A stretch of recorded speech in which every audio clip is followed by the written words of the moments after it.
Bom dia, amados irmãos, graça e paz do Senhor a todos. Vamos abrir, irmãos, a palavra no livro de Esdras, capítulo 9. Esdras, capítulo 9, a partir do verso 1.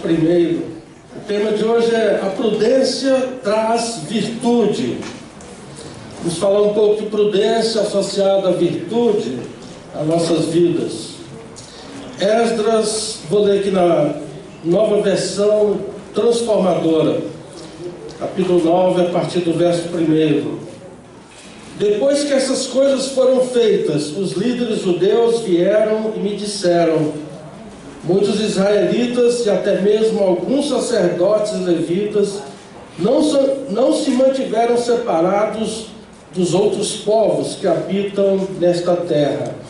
Adotaram as práticas detestáveis dos cananeus, dos hititas, dos ferezeus, dos jebuseus, dos amonitas, dos moabitas, dos egípcios e dos amorreus. Os homens de Israel se casaram com mulheres desses povos e as tomaram como esposas para seus filhos. A descendência santa se contaminou em meio a esses casamentos mistos.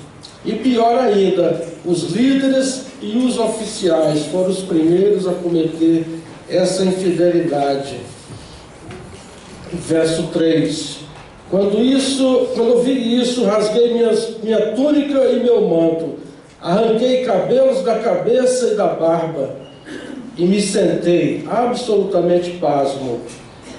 Então todos que temiam diante das palavras do Deus de Israel vieram e sentaram-se comigo por causa dessa infidelidade cometida pelos exilados que haviam regressado.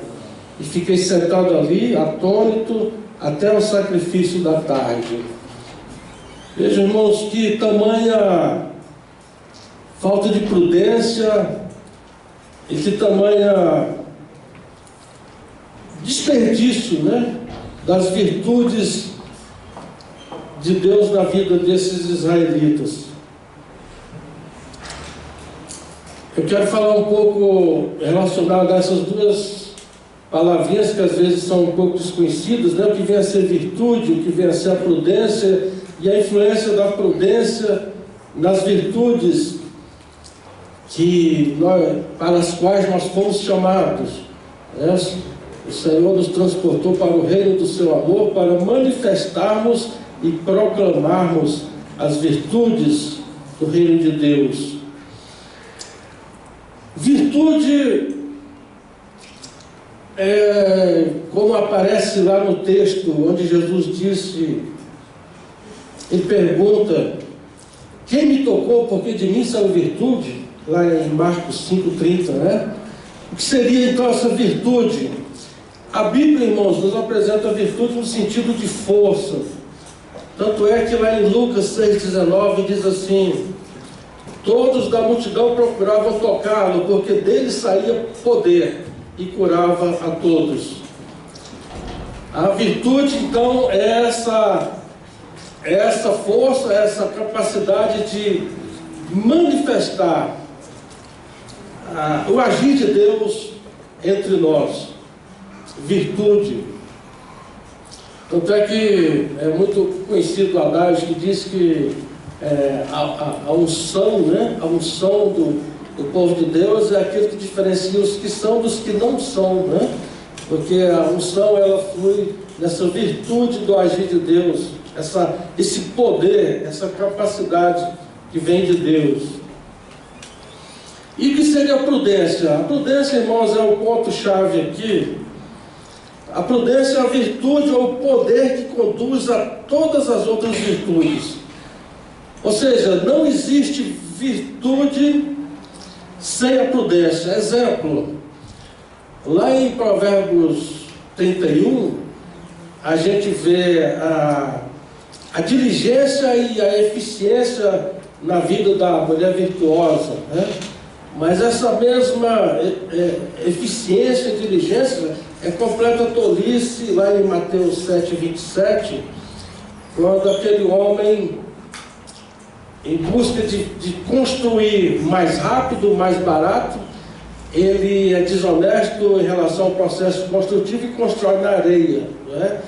Então, o que aparentemente seria a virtude e a diligência dele de produzir mais rápido e mais barato se transformou em completa tolice por falta da prudência.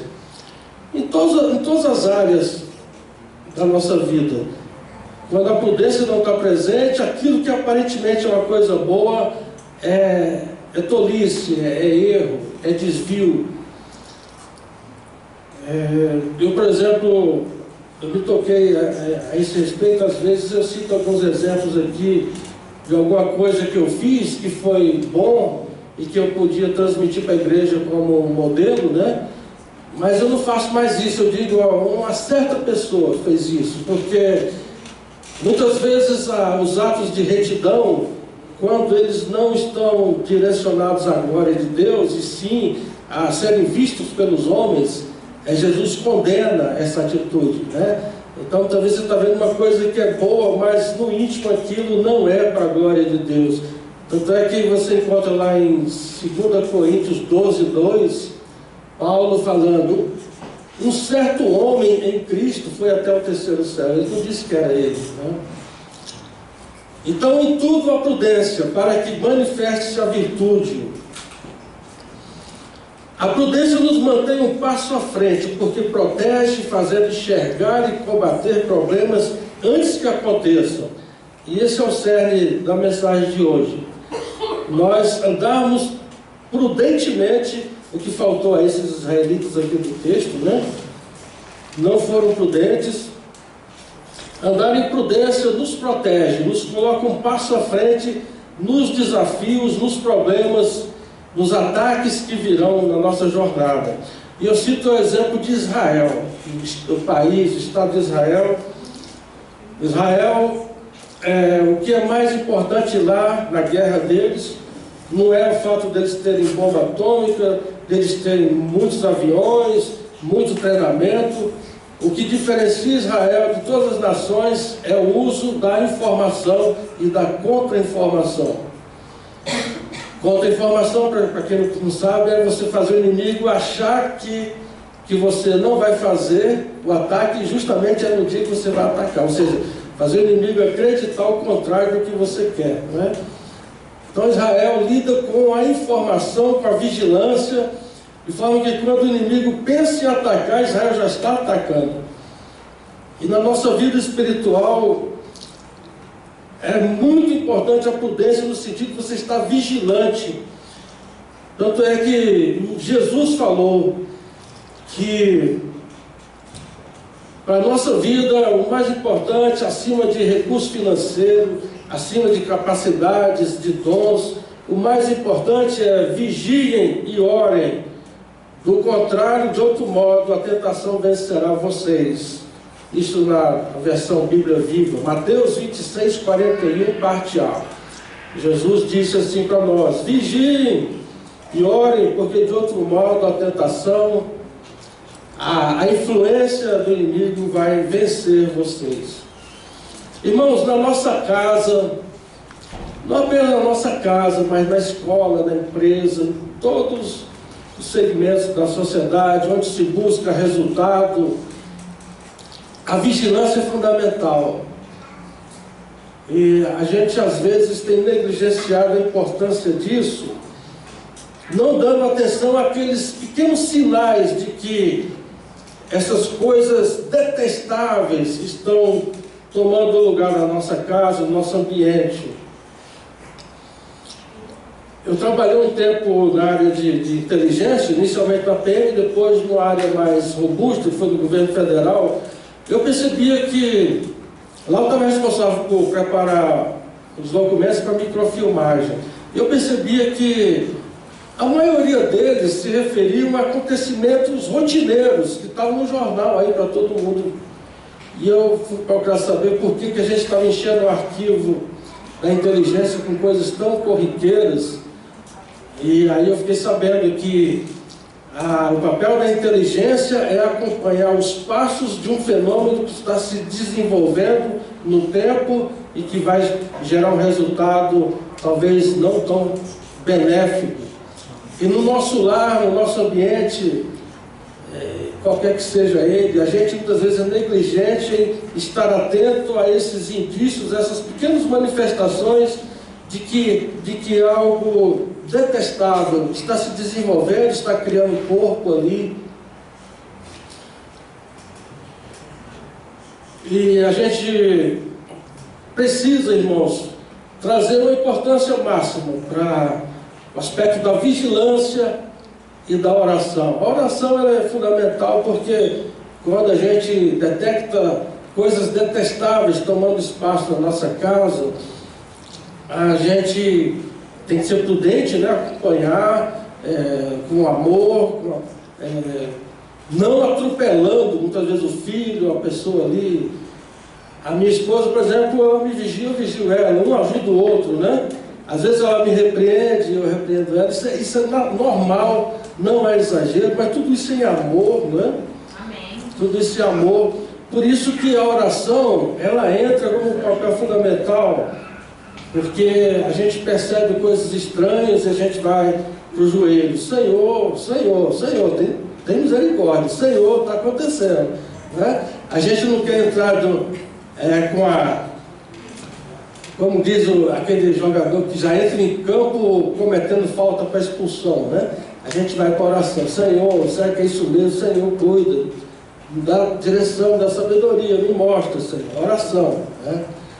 A gente conduzir com sabedoria aqueles sinais de que coisas detestáveis estão no lugar onde não deveriam estar.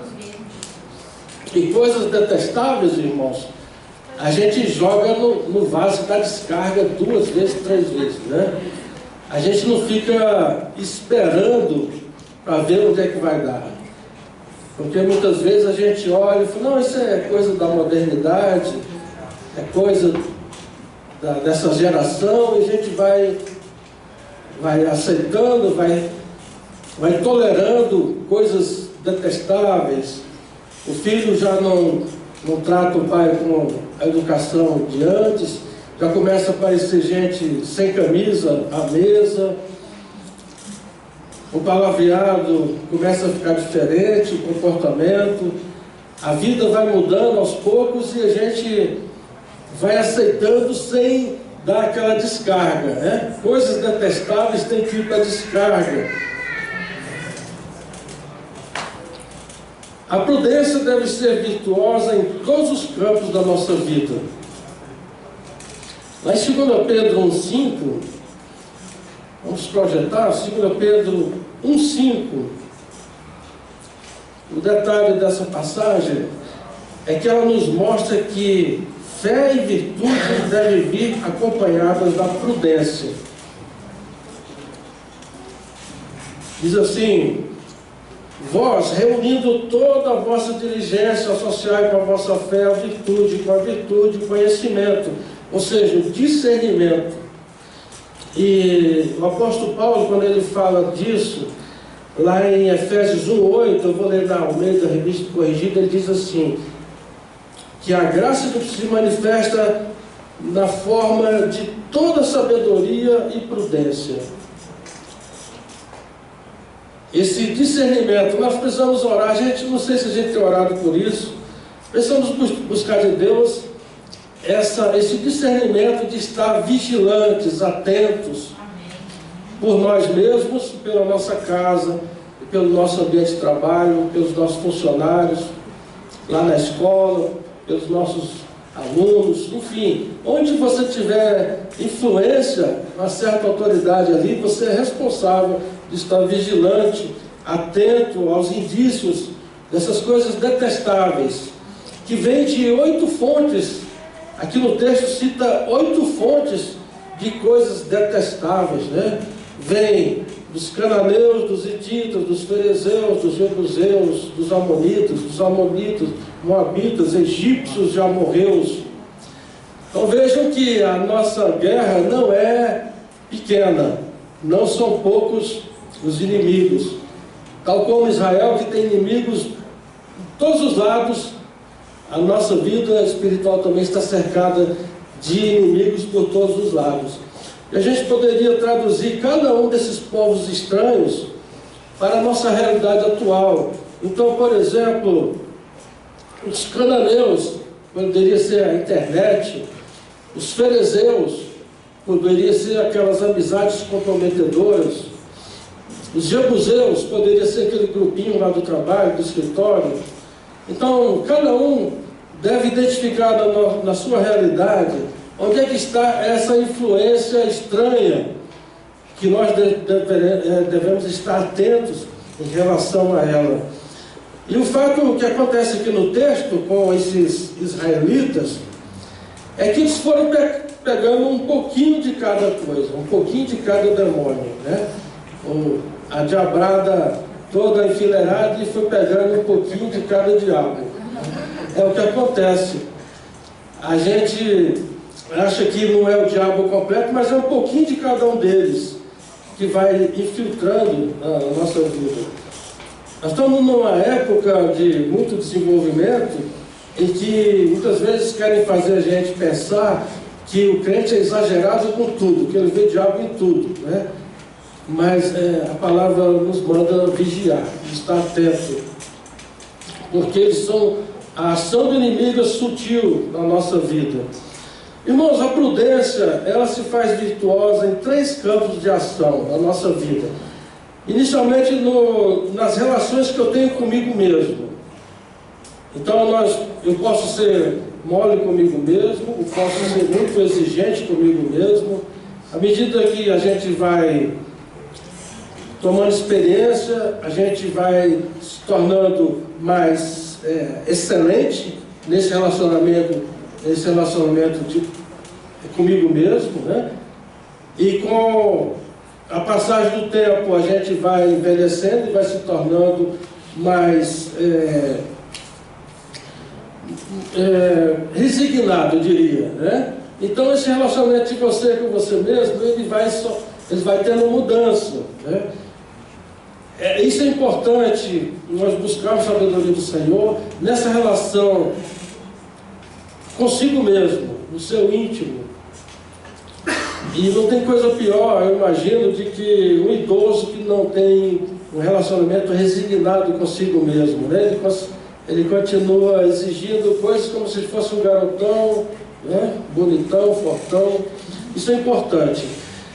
O segundo campo que a prudência se manifesta é na minha relação com as pessoas e com as coisas. No nosso relacionamento com as pessoas, é necessário que a gente dê ao outro o que é devido ao outro. Ou seja, respeito, atenção, cuidado, atos de justiça, tudo que a Bíblia nos mostra que é devido ao outro, perdão, enfim. Isso deve ser manifestado no nosso relacionamento com o outro. E em relação às coisas, deve ser manifestado um equilíbrio. Não é por exemplo, que você pagou a churrascaria, que você vai comer a churrascaria inteira, né? O nosso relacionamento com as coisas tem que ser comedido, equilibrado, né? E por fim, em relação ao tempo, a prudência em relação ao tempo. Por exemplo, se eu vejo uma pessoa afogando e eu não sei nadar, eu vou fazer tudo para acudir, mas sem pular na água, porque eu ainda não sei nadar. Mas no futuro, se eu chegar a aprender a nadar, a minha ação vai ser numa prudência que inclui pular na água, né? Então isso é bem lógico, mas são 3 áreas que a gente precisa estar ligado, né? Eu comigo mesmo, eu em relação às posses, aos bens, o outro, e em relação à minha condição no tempo, porque a nossa condição no tempo vai mudando. Em todos esses níveis, a vida com Deus é um chamado diário e constante para o dever de ampliar os nossos horizontes da prudência. Esse é um dever cristão, ampliar os nossos horizontes da prudência. A pregação do pastor Wesley, quando ele disse que a gente é menino em muitas coisas, eu tenho certeza que todo mundo se sente menino em alguma coisa, né?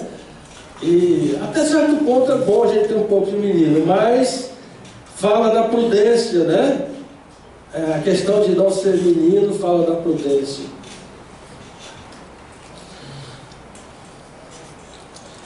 seremos tão livres quanto prudentes e responsáveis buscarmos ser.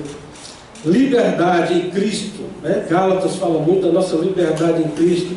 O que a gente vê no texto de Esdras, que foi lido, é que aquele povo hebreu, depois de 70 anos no cativeiro, por terem agido em desacordo com a vontade de Deus, e inclusive de forma descarada, como lá em Jeremias denunciou que os pecados deles eram feitos de forma descarada. Eu vou ler aqui Jeremias 6,15, diz assim: será que ficaram envergonhados porque cometeram abominação? Não, eles não ficaram com vergonha, eles nem sabem o que é envergonhar-se. Então isso, no passado do povo hebreu, os levou a um cativeiro na Babilônia por 70 anos, mas Deus teve misericórdia, trouxe eles de volta para a sua terra, para um novo recomeço, e agora, 80 anos depois, vem esse texto que nós lemos, onde o povo, de uma forma novamente descarada, estava cometendo os mesmos atos detestáveis que os fez ser rejeitados por Deus no passado. Na verdade, não rejeitados, porque Deus nunca rejeitou, mas Deus os fez disciplina sobre eles. Deus os corrigiu, os disciplinou severamente. Isso também é lição para nós, irmãos, porque às vezes a gente sofreu há um tempo atrás pelos mesmos atos que agora a gente está repetindo, né? Então a vigilância é importante. A gente tem esse temor que nos traz a vergonha de repetir os erros de pouco tempo atrás. O exemplo do povo de Israel se aplica plenamente à nossa realidade. Aqueles homens formaram família com mulheres de outros povos. Irmãos, nós sabemos que não existe vida espiritual plena em casamentos mistos. Quando um homem ou uma mulher se casa com outro povo, com outro costume, com um povo que não se importa com Deus, a adoração se torna prejudicada. A pessoa, você não vai poder mais ter liberdade de receber os irmãos na sua casa, como você gostava de fazer, ou de ir à reunião da igreja, como você gostava de fazer, ou de contribuir financeiramente para a obra do Senhor, como você gostava, porque tudo vai ser motivo para uma discussão, para uma encrenca com o seu cônjuge que não tem o entendimento das coisas de Deus. Então, é uma coisa que nós precisamos estar atentos, os casamentos mistos, os pais, como nós não vamos ser tipo aqueles fariseus do passado, do tempo de Jesus, que eles, para protegerem o mandamento, criavam inúmeras regras, ao ponto de as regras se tornarem mais importantes do que o próprio mandamento. As regras eram observadas e o mandamento estava sendo violado. É o que Jesus denunciou. Da mesma forma, na nossa casa, tudo seja com sabedoria, com amor, com oração, inclusive para livrarmos nossos filhos de casamentos mistos, que trazem completa desgraça à vida espiritual. Lá em Neemias 13, verso 24, cita que os filhos dos hebreus já não falavam o idioma hebraico. Tamanho era o desvirtuamento, o afastamento dos princípios da cultura hebraica. Nós sabemos que a cultura do povo de Deus nada tem a ver com a cultura do mundo, com a mente do mundo, com as práticas do mundo, né? Casamentos mistos. Essas pessoas, esses hebreus, comprometeram o propósito da sua geração e das suas próprias vidas, aceitando todas as coisas detestáveis e acolhendo para dentro da sua casa essas coisas. Então, irmãos, tenhamos em mente que nós temos um chamado, um propósito, um alvo. E isso tem que estar em alta importância nas nossas vidas. Tem uma lição no curso Homem ao Máximo. Nós fizemos um curso Homem ao Máximo, né, Everett? Foi. Homem ao Máximo. A lição se chama Tem sacerdote na casa? É uma pergunta. Tem sacerdote na casa? Nós verificamos aqui a reação de Esdras. Foi uma reação exemplar, né, irmãos? Ele arrancou os cabelos da cabeça, da barba, sentou no chão. Ele manifestou uma dor tão profunda, como se tivesse morrido alguém. A reação foi exemplar. Mas será que a vigilância foi exemplar? Esdras estava no papel de... Na verdade, ele era um escriba e sacerdote, e a missão dele em Jerusalém, junto aos exilados que estavam retornando, era restaurar o culto, o rito do judaísmo, todos os preceitos que eles deveriam observar, né? Ao ponto que Neemias se dedicou mais à parte física de Jerusalém, à reconstrução do templo, dos muros, enfim. E essa, nesse papel de líder espiritual, diz o texto no verso 3, quando ouvi isso, ou seja, ele lamentou só quando já estava feito, quando ele ouviu isso. Que coisa ruim, não é, irmãos? Você ter a reação adequada, mas depois que o leite já derramou. Precisamos evitar isso, que isso aconteça.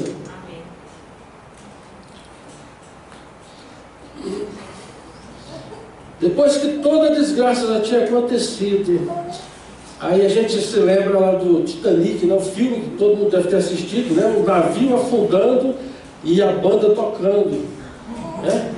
A banda tocando, a gente achando tudo normal, está tudo tranquilo, mas o navio está afundando. E o pior ainda, os líderes e os oficiais foram os primeiros a cometer essa infidelidade. Verso 2. Na vida militar, na caserna se tem um dito muito conhecido que diz que o comandante é a vida da tropa. A tropa será tão eficiente, tão adestrada, tão vibrante quanto o comandante que ela tiver. E na casa, na igreja, na escola, na empresa, em todo o ambiente onde você estiver exercendo o seu papel ali, de conduzir as coisas em ordem, em decência, isso é a verdade 100%. Então nós, líderes na célula, nos ministérios, as pessoas vão olhar para você e se você estiver errado, eles vão achar que é normal ou errado e vão fazer também. Essa é uma grande verdade e a Bíblia, o apóstolo Paulo nos recomenda que nós daremos conta da responsabilidade que está sobre nós. Os líderes deixando de ser referência, isso trouxe desgraça para Israel. Então, liderança é, antes de tudo, ação e não posição. É pelas falhas de liderança que começam os problemas em casa, na igreja e nas organizações. Aí a gente vai ficando tipo José e Maria. Eu me lembrei desse caso deles. José e Maria no caminho para o recenseamento, né? José achando que Jesus estava com Maria, Maria achando que José estava com José. E depois de Jesus estava com José, se for José com isso, o garoto, o menino Jesus, né? Maria achando que estava com o pai achando que estava com a mãe. Depois de um dia, daquela distração, foi que se deram conta que perderam o menino Jesus. Perderam, tiveram que voltar, levaram 3 dias para encontrar o seu menino. Irmãos, que nenhum de nós perca os nossos, nem por um dia, nem por 3. Amém. Você Você observa quando a mãe sai com a criança para o parque, ela está aqui, olha uma coisa, mas o olho, né? O olho na criança, o olho aqui, o olho na criança, o olho aqui. A gente precisa ter isso como uma máxima. E tudo que a gente faz, um olho no que eu estou fazendo, um olho no que está acontecendo.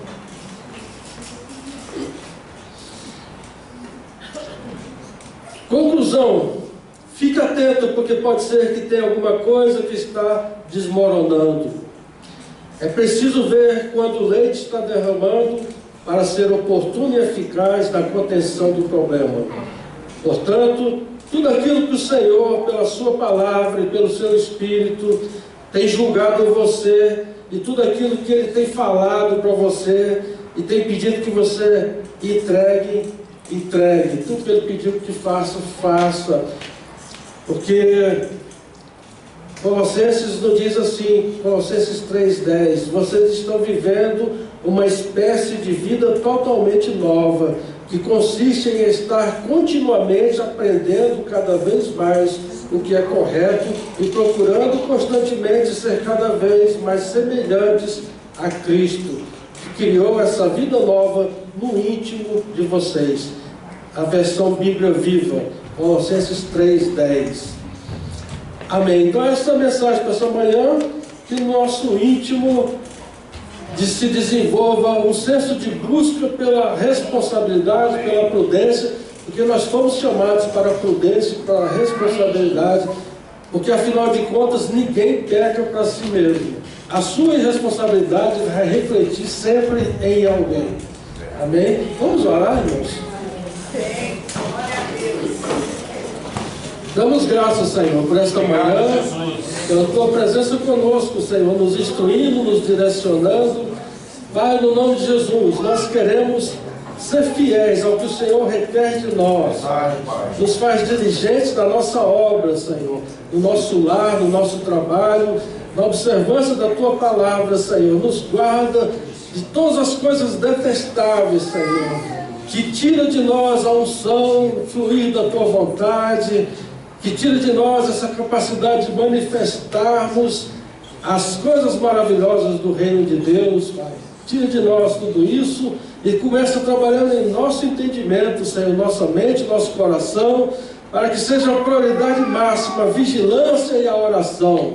Diante do Senhor, esteja, Pai, essa nossa oração, no nome de Jesus, Pai, para que essa congregação seja forte, vibrante, glorifique o Teu nome, em todas essas coisas. Amém. No nome de Jesus, Pai. Amém. Deus abençoe. Amém. Anjos te louvam, os anciãos se prostram.